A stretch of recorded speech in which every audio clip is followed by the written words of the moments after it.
Hello and welcome to CatScan. I'm Adam Green, and it's time to take a look at the Arizona Wildcats, who are coming off an effort that has to make you feel good as a Wildcats fan.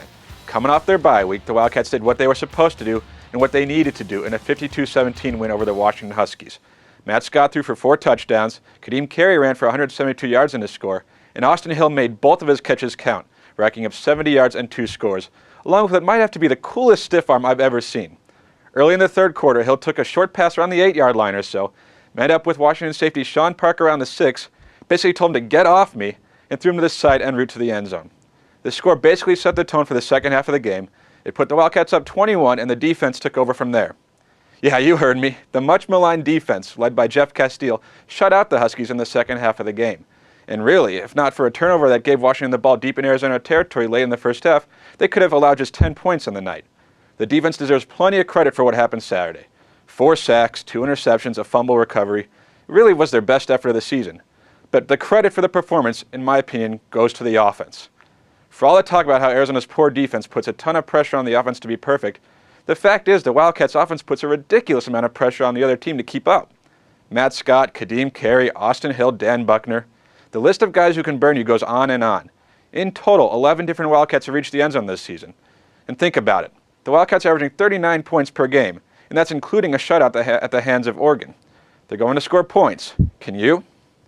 Arizona's next opponent, number 9 USC, can.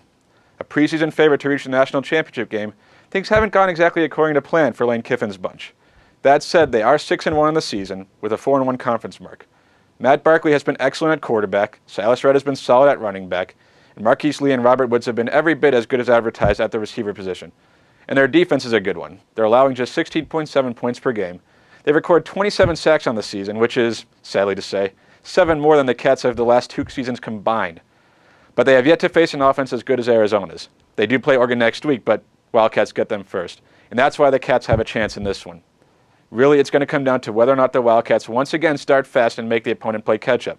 Do that, and maybe Barkley, who has been picked off 6 times this season, makes a mistake or 2.